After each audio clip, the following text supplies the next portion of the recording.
กองประชุมสรุปเวียกงานป้องกันชาติป้องกันความสงบปกสปกส4แขวงภาคใต้และ1กองพลแขวงจำปาสักสารวันเสกองแขวงอัตตปือและกองพลที่5ประจำปี2025และทิศทางแผนการปี2026ได้จัดขึ้นในวันที่16มกราคม2026ที่แขวงจำปาสักโดยการเป็นประธานของสหายพลเอกจันทร์สมรจัญญราษฎร์รองประธานผู้ประจำการคณะกรรมการป้องกันชาติป้องกันความสงบศูนย์กลางรองนายกรัฐมนตรีมีบรรดาสหายเลขาคณะบริหารงานภาคแขวงประธานคณะกรรมการป้องกันชาติป้องกันความสงบแขวงประธานรองประธานคณะกรรมการปกครองบรรดาแขวงดังกล่าวผู้ต่างหน้าจากห้องว่าการศูนย์กลางภาคกระทรวงป้องกันประเทศคณะภาคคณะบรรษา2กำลังประกอบอาวุธและคณะภาคคณะบรรษากองพลที่5พร้อมด้วยภาคส่วนเกี่ยวข้องเข้าร่วม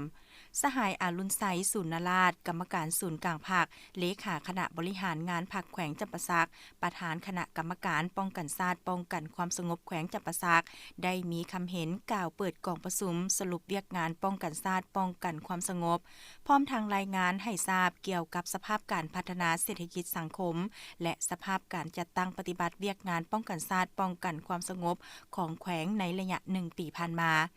สหายพลจัตวาวิรตูวรจิตรองประธานคณะกรรมการป้องกันชาติป้องกันความสงบแขวงหัวหน้าการเมืองกองบัญชาการทหารแขวงจำปาสักได้ต่างหน้าคณะกรรมการป้องกันชาติป้องกันความสงบ4แขวงภาคใต้และกองพลที่5รายงานให้ทราบเกี่ยวกับผลการจัดตั้งปฏิบัติเวียกงานป้องกันชาติป้องกันความสงบอยู่4แขวงภาคใต้ในระยะ1ปีผ่านมาเห็นว่าภายใต้การนำพาชี้นำของกลุ่มการเมืองศูนย์กลางภาครัฐบาลโดยเฉพาะคณะกรรมการป้องกันชาติป้องกันความสงบศูนย์กลางแขวงและการร่วมมือจากองค์การปกครองแต่ละขั้นตลอดฮอดการประกอบส่วนของประชาชนบรรดาเผ่าเฮ็ดให้การจัดตั้งปฏิบัติเวียกการดังกล่าวสามารถญาติได้ผลสำเร็จหลายด้านเฮ็ดให้ขอบเขต4แขวงภาคใต้สืบต่อมีเสถียรภาพทางด้านการเมืองอย่างหนักแน่นสังคมมีความสงบและเป็นระเบียบเรียบร้อยดีระบบการเมืองอยู่ขั้นรากฐานได้รับการปรับปรุงเศรษฐกิจได้รับการพัฒนาและขยายตัวอย่างต่อเนื่องชีวิตการเป็นอยู่ของประชาชนบรรดาเผ่า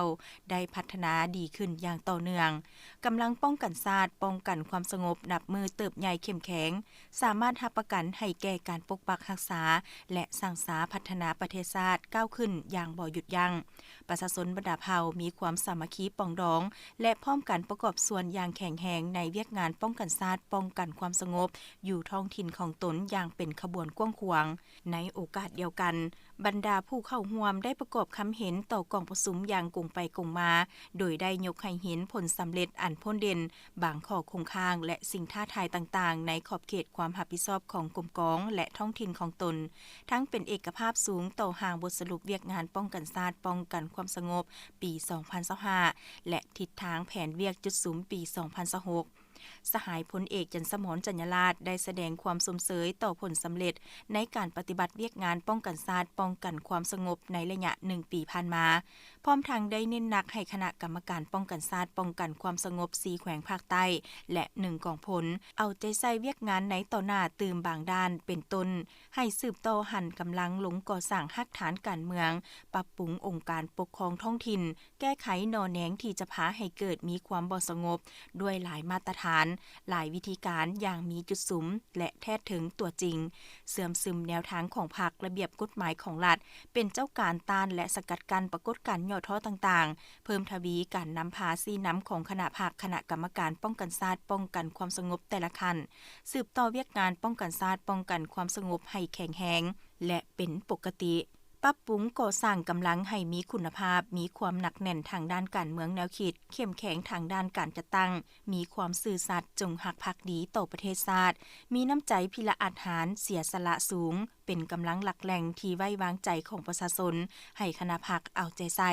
ปรับปรุงกงจักการจัดตั้งและก่อสร้างพนักงานสืบทอดให้มีความต่อเนื่องเพิ่มทวีการพัวพันหัวมือกับบรรดาประเทศอ้อมข้างและเพื่อนมิตรโดยหมุนไส้กลไกประสานงานระดับศูนย์กลางและท้องถิ่นต่อการแก้ไขปัญหาความบ่สงบความบ่เป็นระเบียบเรียบร้อยตามแนวชายแดนอย่างคล่องแคล่วและทันการ